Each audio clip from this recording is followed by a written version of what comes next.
Welcome back. पिछली class में हम लोगों ने मैथ्स में एक क्वेश्चन छोड़ा हुआ था, वहीं से हम लोग आगे चेक करते हैं। क्वेश्चन में हमने पूछा था आपसे कि ये प्राइम नंबर कौन सा है। तो चलिए हम बात करते हैं। यहाँ पर इस क्वेश्चन को जरा आप लोग देख लीजिए। क्वेश्चन में कुछ डिजिट्स आपके सामने लिखे हुए हैं। देखिए, हमें फाइंड करना है कि ये प्राइम है या फिर ये प्राइम है या फिर ये प्राइम है या फिर ये प्राइम है। कौन सा प्राइम नंबर है? प्राइम को हम लोग अगर हिंदी में बोलें तो अभाज्य कहते हैं। तो कौन सी अभाज्य संख्या हमें फाइंड करनी है, हमें पता करना है। तो देखो, एक बात समझो, अभाज्य उसको कहते हैं जिसमें कि किसी भी संख्या से भाग ना चला जाए। देखो, 1 यानी 1 से तो सब में चला जाता है, और कोई भी संख्या अपने से खुद से भागित होती है। उनको छोड़ करके अगर किसी तीसरे नंबर से भाग जा रहा है तो उसको अभाज्य नहीं कहेंगे। यहां पर एक बात समझ लेना, सबसे पहले लास्ट ऑप्शन को तो गौर करिएगा। इसमें अंत में क्या है? 4 लास्ट में होने का मतलब है ये 2 से भागित होगी, यानी इसमें 2 से पूरा डिवीजन हो जाएगा। क्यों? क्योंकि 2 की जो मैंने आपको डिविजिबिलिटी यानी भाग के लिए प्रॉपर्टी सिखाई थी, तरीका सिखाया था, उसमें कहा था लास्ट में अगर आपको 0 मिले, 2 मिले, 6 मिले, 4 मिले, 8 मिले, तो इसका मतलब उसमें 2 से भाग चला जाएगा। तो इस संख्या में तो लास्ट में 4 है, यानी इसमें 2 से भाग हो जाएगा, तो ये प्राइम नहीं है, यानी ये अभाज्य नहीं है। अब हमारे पास 3 ये नंबर बचे, हमें इनमें पता करना है। तो आपको जानकारी के लिए बता दूं, जैसे इस नंबर की बात करूं तो 19 का स्क्वायर यानी 19 इंटू 19 करेंगे तो 361 होता है। तो ये इसका मतलब 19 की टेबल में आता है या 19 से डिविजिबल है, 19 से भागित होगा। एक बात और समझ लेना, हम कहां तक चेक करते हैं, ये तरीका समझ लो। सबसे बड़ा नंबर देखो, इसमें कितना लिखा है? 361, यही सबसे बड़ा नंबर है। 361 को अगर देखा जाए तो 20 के वर्ग यानी 20 20 400 से थोड़ा सा कम है। तो हम जब भी चेक करें कि कोई नंबर प्राइम है कि नहीं है, तो उसमें यह ध्यान रखना कि जो सबसे बड़ा नंबर हो वो किस नंबर के स्क्वायर के आसपास का है, वहीं तक के प्राइम नंबर का डिवीजन करके चेक किया जाएगा। तो हमें इन सभी में नंबरों में देखना था कि 20 से नीचे जो प्राइम है उन्हीं से डिविजिबिलिटी चेक करनी होती है। तो उस 20 से नीचे प्राइम कौन कौन से थे? 2 था, 2, 3, 5, 7, फिर इसके बाद ध्यान रखिए 11, 13, 17, 19। तो हमने दिखा दिया इसमें भी देखो 19 से अगर आप डिवाइड करेंगे, भाग करेंगे, तो ये लगभग 17 बार पहाड़ा चला जाएगा, यानी 17 टाइम। तो ये तीनों नंबर किसी न किसी नंबर से विभाजित हैं, तो बचा केवल क्या? 263। यही प्राइम है। इस क्वेश्चन का आंसर आपका हो गया। अब आगे बचे हुए क्वेश्चंस हम लोग और आज करने वाले हैं। चलिए अगले क्वेश्चन पे आते हैं। देखिए हमारा ये क्वेश्चन क्या कह रहा है? कह रहा है, देखिए जरा ध्यान से, कि इसमें which of the following are coprime. Coprime का मतलब फिर एक बार समझ लेना। को प्राइम हम उन संख्याओं को कहते हैं जिनका, ध्यान रखिएगा, कोई कॉमन फैक्टर ना हो। एक भी कॉमन फैक्टर नहीं होना चाहिए। कॉमन फैक्टर का मतलब होता है ऐसी कोई संख्या ना हो जिससे उन दोनों संख्याओं में भाग चला जाए। ठीक है, उस उभयनिष्ठ गुणनखंड कह सकते हो। जैसे 8 और 10, आप कोई ऐसी संख्या सोचिए जिसके पहाड़े में 8 भी आता हो और 10 भी आता हो, तो ये 2 है, इसलिए ये को प्राइम नहीं है। अब 9 और 10 को चेक करिए, कोई ऐसी संख्या सोचो, एक को छोड़कर, 1 को छोड़कर, तो इसमें कोई ऐसी संख्या सोचो जिससे 9 में भाग चला जाए, 10 में भी चला जाए। तो ऐसा कोई नंबर मेरी नजर में नहीं आ रहा है, इसका मतलब ये को प्राइम है। अभी और देखते हैं आगे। 6 और 8 को प्राइम नहीं है क्योंकि ये 2 के पहाड़े में दोनों आते हैं। 15 और 18 भी को प्राइम नहीं, क्योंकि ये दोनों किस में आते हैं? 3 के पहाड़े में आते हैं, 3 के टेबल में आते हैं। तो को प्राइम कौन कौन सा सेट हुआ? केवल 9 और 10 वाला। यानी ऐसी संख्याएं को प्राइम होती हैं जिनमें कोई भी उभयनिष्ठ गुणनखंड ना हो। उभयनिष्ठ मतलब कॉमन, यानी दोनों में किसी एक संख्या से भाग नहीं जाना चाहिए। तो चलिए हम लोग इस क्वेश्चन के आगे और अगले क्वेश्चन पे चलते हैं। एक एक क्वेश्चन हम लोग आगे बढ़ते जाएंगे। ये कह रहा है विच of the following is divisible by 4। हमें चेक करना है इनमें से कौन सी संख्या में 4 से भाग चला जाएगा। 4 से भाग करने का तरीका मैंने सिखाया था।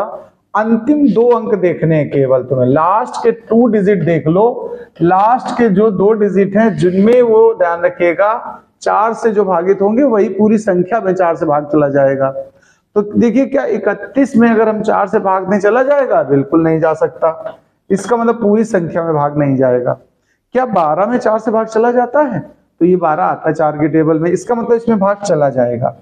फिर ये 67 पे देखना है तुम्हें 4 से भाग करके, तो 4 से पहले 6 में दे, 4 एकम 4, 2 बचा 27 और 4 7 28 होता है, इसका मतलब इसमें नहीं जा रहा है, तो इसका मतलब पूरी संख्या भी। ऐसे 23 भी 4 के पहाड़े में नहीं आता है, तो केवल कौन सा 4 से भागित हुआ? ये वाला हमारा नंबर, ठीक है, 98,43,212, यही 4 से भागित है। तो 4 की डिविजिबिलिटी बड़ा आसान है, लास्ट के 2 डिजिट चेक करने थे हमें। आगे देखिए 6 के लिए क्वेश्चन कह रहा है 6 की डिविजिबिलिटी की बात करें, तो यहां पर थोड़ा तो ध्यान देना, अगर 6 की डिविजिबिलिटी कभी चेक करनी हो तो तुम्हें 2 चेक करनी पड़ेंगी डिविजिबिलिटी, 2 की और 3 की। अगर कोई नंबर में दोनों से भाग चला जा रहा है, डिविजिबल है यानी, तो आप समझिएगा वो 6 से भी होगा। तो जैसे इस नंबर पे गौर करिए, पहले पे इसमें देखो लास्ट में 2 है, यानी कि इसने 2 की डिविजिबिलिटी को पास कर लिया, तो ये हो सकता है। इसमें भी लास्ट में 2 है, ये भी हो सकता है। इसमें लास्ट में 4 है, ये भी हो सकता है, लेकिन इसमें लास्ट में 1 है।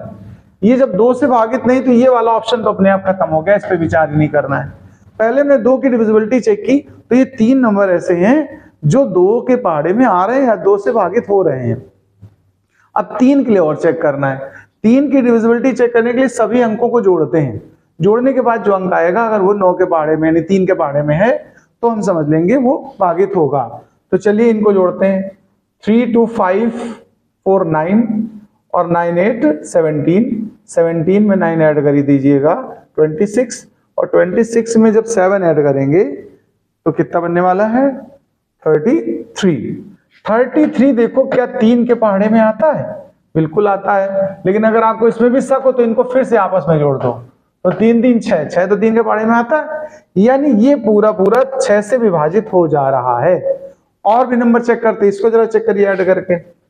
2 4 6 9 15 16 और 7 23, 23 8 31 और 31 और 6 को ऐड कर दीजिए 37। क्या 37 या कह सकते हो 7 और 3 ऐड करके 10, ये क्या 3 के टेबल में आते हैं? नहीं आते हैं, तो ये 3 से डिविजिबल नहीं है, इसका मतलब 6 से भी नहीं होगा। इसको तो हम अब और चेक कर लेते हैं लास्ट। तो 2 और 4 6 और 2 8 8 16, 16 और 9 25 और 30 और 34। क्या 34 3 के टेबल में आता है? अगर इसको नहीं भी गेस कर पा रहे हो तो 3 और 4 और आपस में ऐड कर दो, तो 7। क्या 7 देखो 4 इसमें 6 3 के पहाड़े में आता है? नहीं आता है, इसका मतलब ये भी डिविजिबल नहीं है 3 से। 3 से नहीं है तो समझ लेना 6 से भी नहीं है। तो 6 की डिविजिबिलिटी चेक करने का सिंपल तरीका, पहले 2 से चेक करो और फिर 3 से चेक करो। अगर दोनों से कोई नंबर भागित हो रहा है तो 6 से भी डिविजिबल होगा। That's all. अगला क्वेश्चन करते हैं इसके बाद वाला। विच of the following is divisible by 8? हमें 8 की डिविजिबिलिटी चेक करनी है। 8 की डिविजिबिलिटी देखिए 4 के स्टाइल जैसी है, लेकिन लास्ट के 3 डिजिट हमें लेने होते हैं, लास्ट के 3 डिजिट हमें उठाने हैं, 3 संख्या अंतिम की उठानी है, और उसमें अगर 8 से पहाड़ा चला जा रहा है, ध्यान रखिए भाग चला जा रहा है, तो ही 8 से डिविजिबल है। हमें सबसे पहले यही दिख गया, देखो 032 मतलब 32 ही पढ़ोगे इसको, अब 8 के पहाड़े में आता है, तो ध्यान रखिएगा ये 32 वाला, ये वाली संख्या 8 से डिविजिबल है। बाद बाकी नहीं होंगी, बाद बाकी आप करके चेक कर सकते हो। इसमें 8 से पहाड़ा करना, अगर चला जाए तो डिविजिबल होगा, नहीं तो नहीं। क्या ये 42 8 के पहाड़े में आता है? नहीं आता है। इसको भी भाग देना, तो एक पहले ही हमको मिल गया, इसलिए आगे हमने चेक नहीं किए, आप चेक कर सकते हो। तो डिविजिबिलिटी 8 की क्या है? लास्ट के 3 डिजिट उठाइए, उनमें अगर 8 से पहाड़ा चला जा रहा, भाग चला जा रहा, तो वो 8 से डिविजिबल है, नहीं तो नहीं है। अब हम अगले क्वेश्चन पे आते हैं। देखो बिल्कुल प्रैक्टिस करना वो जरूरी है। जो मैथ सब्जेक्ट हमारा है वो प्रैक्टिस का सब्जेक्ट है, इसलिए बहुत ध्यान से सुनिएगा। विच of the following is divisible by 9? हमें अब इस बार 9 से चेक करना है कि कौन सी संख्या में 9 का पूरा पूरा भाग चला जाएगा।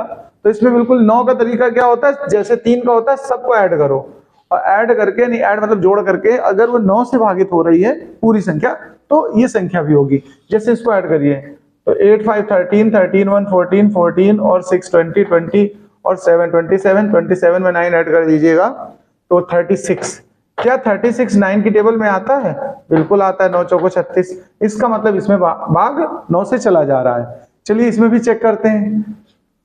5 4 9 और 9 3 12, 12 6 18, 18 और 1 19, 19 2 21, 21 और 9 31, नहीं 21 और 9 30। देखो एक बार फिर चेक करते हैं।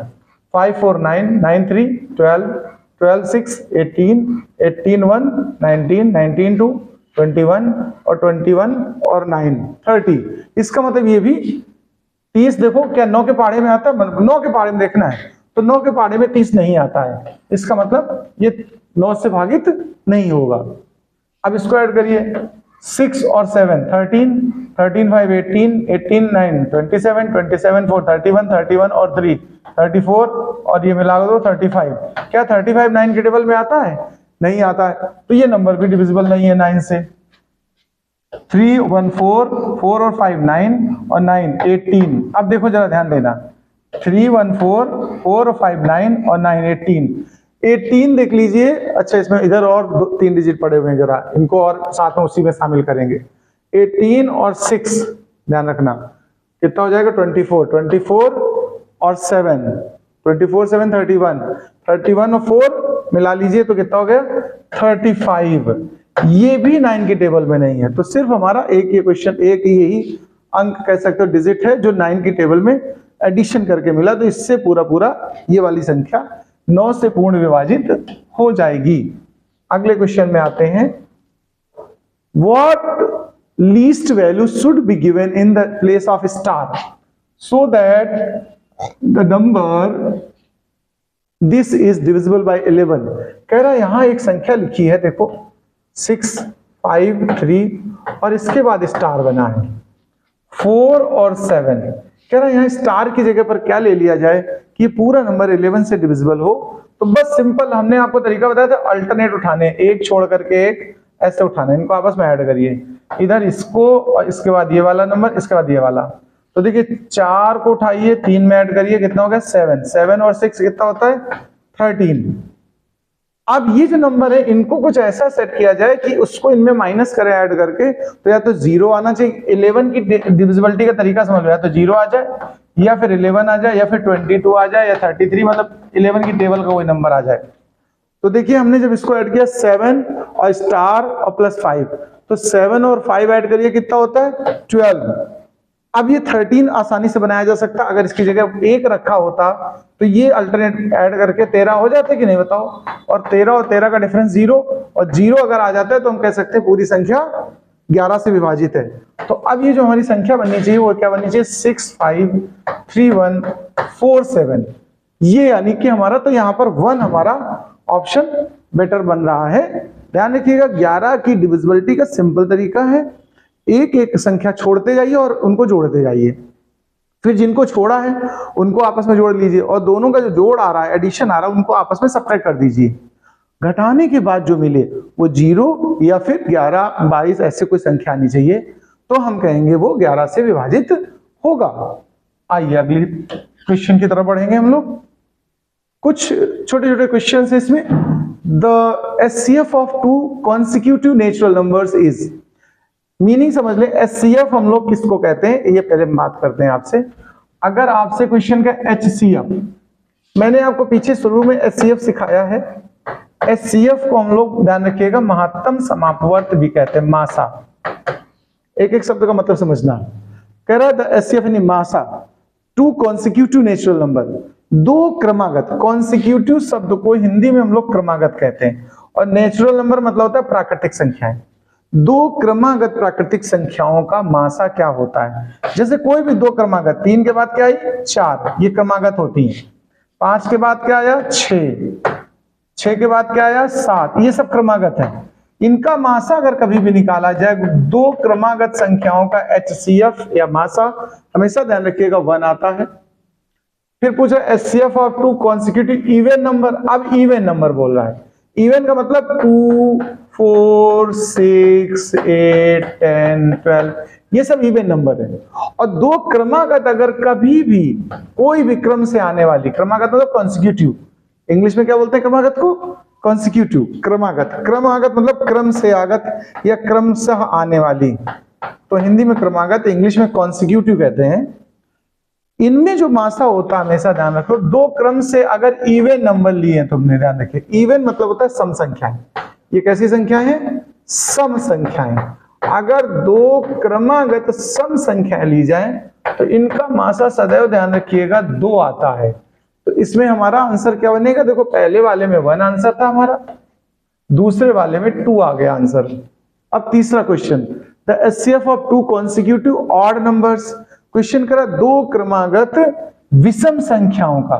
विषम संख्या क्या होती है? 3, 5, 1 से शुरू करेंगे, 1, 3, 5, 7, 9, 11, ये सब विषम संख्याएं हैं। यानी जिनमें 2 से भाग चला जाए वो सम संख्या है, जिनमें 2 से भाग ना जाए वो विषम संख्या है। 2 से डिविजिबल है तो इवन नंबर, और 2 से डिविजिबल नहीं है तो ऑड नंबर। तो अब इनका अगर हम कभी मासा निकालेंगे ऑड नंबर्स का तो हमेशा 1 आएगा।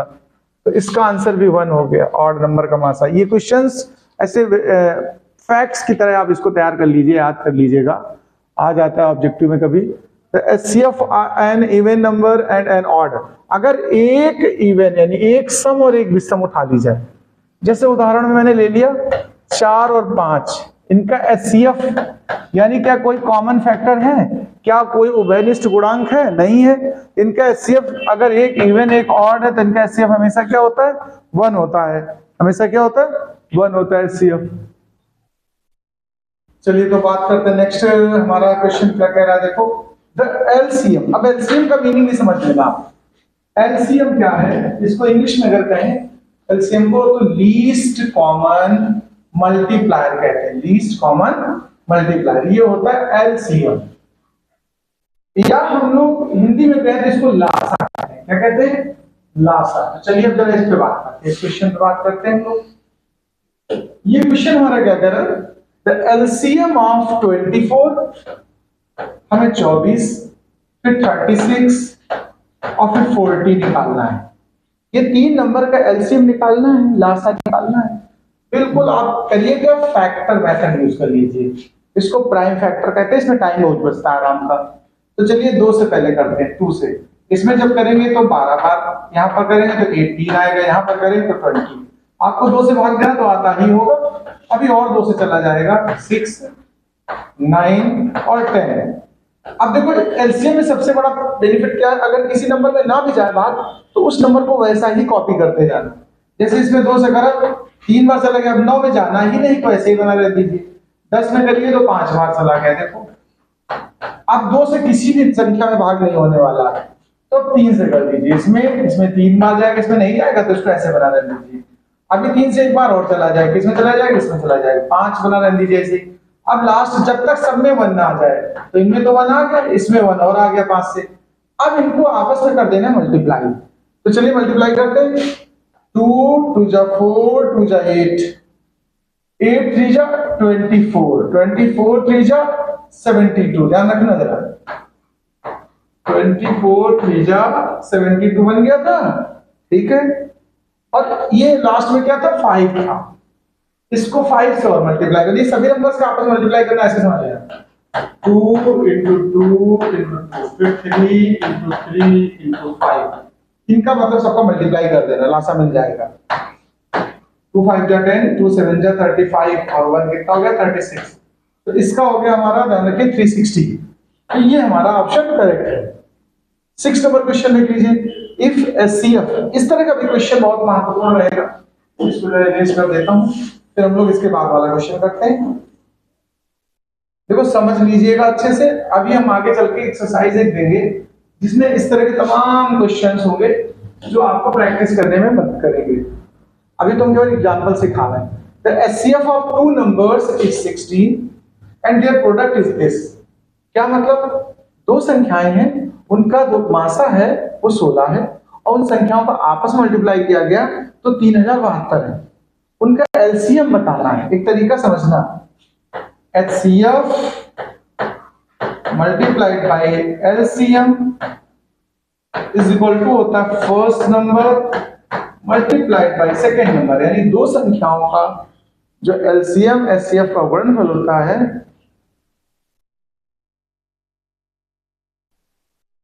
तो चलिए ये एक तरीका है। इसको हिंदी में कैसे लिखेंगे, इस फॉर्मूले पे भी समझ लेना। एचसीएफ मतलब क्या? मासा। किन्हीं 2 संख्याओं का मासा का और अगर लासा का गुणनफल किया जाए, ध्यान रखना, तो होता क्या है? पहली संख्या फर्स्ट नंबर और गुणनफल दूसरी संख्या यानी सेकंड नंबर। यानी कुल मिला के ये कह सकते हैं दो संख्याओं का जो आपस में गुणनफल होता है वो लासा और मासा के गुणनफल के बराबर होता है। अब इनमें से कोई तीन चीजें तुम्हें पता होंगी सवाल में, जब भी ऐसा सवाल आता है और कोई एक चीज पूछी जाएगी। जैसे इस क्वेश्चन में देखो HCF मतलब मासा 16 है, तो मासा की जगह 16 रख दिया। और क्वेश्चन हमसे एलसीएम मांग रहा है, लासा मांग रहा है, हमको पता नहीं हमने x लिख दिया या ऐसे लासा लिखा रह दीजिए। और दो संख्याओं का गुणनफल दिया डायरेक्ट, इन दोनों का गुणा डायरेक्ट दिया, अलग अलग भी दिया हो सकता था कि पहली संख्या इतनी दूसरी है तो गुणा करना पड़ता, और इसमें गुणा करके ही दे दिया, तो बहुत अच्छी बात है। अब तुम्हें x निकालना है, ये देखो x के गुणा में 16 है, उधर ले जाओ तो भाग में चला जाएगा, डिवाइड में, तो 3072/16। अब बस 16 से तुम्हें भाग देना है, या पहले इसको थोड़ा कट कर लो, छोटा कर लो। तो देखो एक काम करो, 2 से कट कर लो, 2 8 जा 16 हो गया, इसको 2 से कट कर दो, 15 और 2 3 जा 6 और यहाँ 1 बचा, 2 6 जा अपान में 8 आ गया, और 2 से 2 4 जा इसको कट कर दो, 2 7 जा 14 और 2 6 जा 12 और 1 बचा 16, 2 8 जा। अभी देखो इसको 2 से कट करो या डायरेक्ट 4 से हो जाएगा, 4 1 जा 4, 4 से इसको कट कर दो, 4 1 जा 4 या 3 बचा या 6, 4 9 जा 36 और 4 2 जाएगा, कुल मिला के 192 हमारा ये यहाँ पर आ गया, 192 ये ऑप्शन हमारा करेक्ट है। तो मुझे लग रहा है ऐसे क्वेश्चंस आपको समझ में आ रहे होंगे, आगे और भी हम क्वेश्चंस देने वाले हैं आपको। अब थोड़ा सा हम लोग आगे का हिस्सा उठाते हैं। इतनी प्रैक्टिस के बाद हम लोग अब आगे इंटीजर्स, प्रेडिसेसर, सक्सेसर्स वगैरह पढ़ेंगे, वो अगले वीडियो में पढ़ेंगे। अगर चैनल को आपने सब्सक्राइब नहीं किया, आप नए हैं तो सब्सक्राइब जरूर कर लीजिएगा, लाइक करिए। नमस्कार।